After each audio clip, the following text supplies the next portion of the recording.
semuanya, balik lagi ke channel Giovan. Sekarang gue udah kedatangan Honda. Oke, halo semuanya, balik lagi di channel YouTube gue, Giovan Utopia. Dan sorry banget nih guys, kita udah record cuman audionya crash dan unitnya sudah berangkat ke tempat pemiliknya.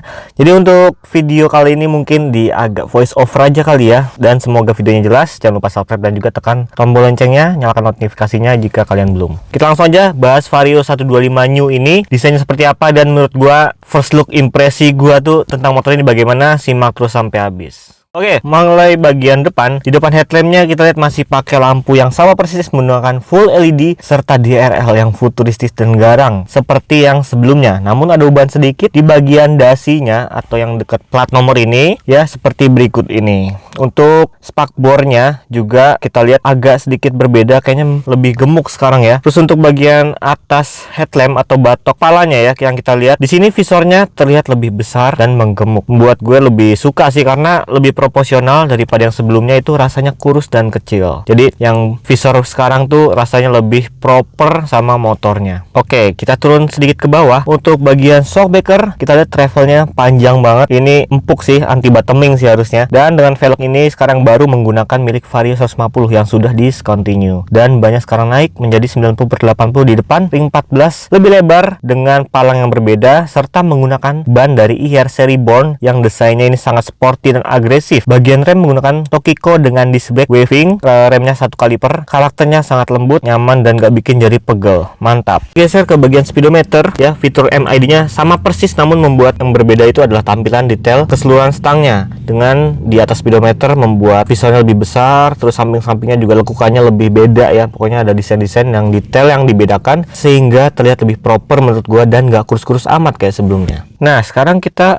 lihat bagian samping ini ya. Seperti ada winglet di sini, ada scoop juga dan ini beneran bolong dan mungkin fungsinya untuk mendinginkan rangka ya, karena gue kurang tahu juga tujuan scoop ini tujuannya kemana gitu. Naik lagi ke tuas rem yang belakang ini menggunakan smart lock yang besar, namun emang untuk tangan yang kayak gue ini yang nggak terlalu panjang jarinya agak susah menjangkau smart locknya ini ya. Masih sama seperti yang sebelumnya, jadi smart locknya menurut gue untuk Honda masih agak susah dijangkau. Lalu sebelah kanan ini yang spesial, tipe CBCSS dan CBCSS SP sudah menggunakan tipe kunci keyless. Mantap sekali dan dapat remote-nya 2 serta kayak penguncinya juga 2. Ini aman banget dan fiturnya lebih expert dibandingkan yang sebelumnya masih menggunakan kunci konvensional. Berguna banget, apalagi gue suka banget pakai keyless karena lebih praktis, simple dan futuristis. Ya, lanjut lagi ke bagian kompartemen. Sekarang ada tutupnya dan tersedia power outlet USB-A, jadi praktis banget untuk charging smartphone serta kalian nggak perlu takut kehujanan nih karena tutupnya emang bener-bener rapet. Ini praktis banget. Dan yang sebelumnya bisa buat botol 600 ml kayaknya sekarang udah nggak bisa, tapi yang penting smartphone kalian aman. Oke, selanjutnya bagian akomodasi. Untuk sebelumnya laci sudah dilengkapi dengan port charger USB-A dengan tutup serta di bawah keyless ada seperti laci kecil yang mungkin buat sebagian orang nggak berguna. Kayak gue contohnya nih ya, gue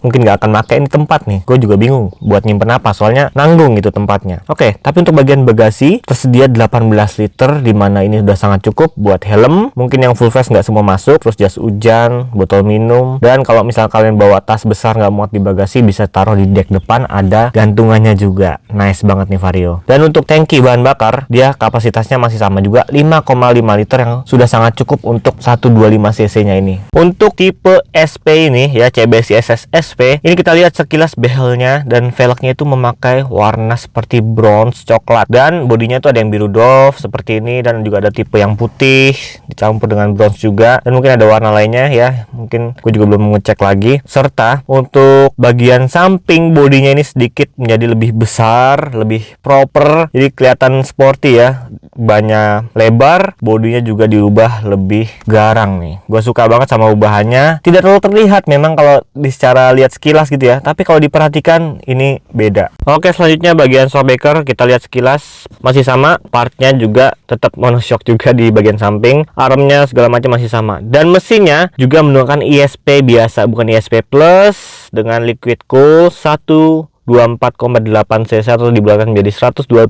cc. Diameter sernya 52,4 mm. Jadi masih sama persis dengan keluaran daya maksimum itu sekitar 11,1 PS atau 10,9 horsepower dengan torsi 10,8 Nm, yang dimana ini menurut gua menghasilkan konsumsi bahan bakar yang efisien sekali. 51,4 km per liter itu sangat mudah diraih untuk Vario 125 ini. Aman, jadinya mesin kalau kalian mau irit cocok banget ambil Vario 125 New ini. Ya, untuk knalpot ke belakang masih menggunakan part sama seperti sebelumnya. Lampu belakang hingga spakbor juga masih menggunakan part yang sama dengan Vario 125 sebelumnya, yang kalau nggak salah keluaran tahun 2018 ya. Jadi menurut gua ubahannya juga ya tetap sama. Jadi karena mungkin desain sebelumnya tuh menurut gua udah keren, jadi nggak perlu diubah lagi, tetap dipertahankan. Dan good job Honda yang Vario 125 nya ini tetap dipertahankan dengan lampu dan spakbor yang menurut gua udah sporty dan futuristik sekali. Ya, kesimpulannya untuk review Honda Vario 125 New ini, untuk tadi warnanya gua kurang lengkap ya, ini gua sebutin. Yang tipe terendah ada tipe CBS dengan warna sporty black, sporty red, dan tipe CBS ISS Advanced Matte Black, serta yang SP nya juga ada Advanced Matte White sama yang Advanced Matte Blue yang kita sedang review ini. Oke, jadi untuk CBS ISS dan CBS ISS SP sudah menggunakan keyless, bedanya hanya di warnanya saja. Kesimpulannya, kalau kalian mau beli Honda Vario 125 ini bisa langsung mampir ke Daya Motor Jatimakmur, alamatnya lengkap di deskripsi. Dan kalau kalian mau request warnanya juga bisa. Jadi mungkin ada beberapa inden yang beberapa saat lah ya. Jadi kalian langsung aja kontak di deskripsi bawah, semua lengkap, Instagram, WhatsApp, dan juga alamat Daya Motor Jatimakmur.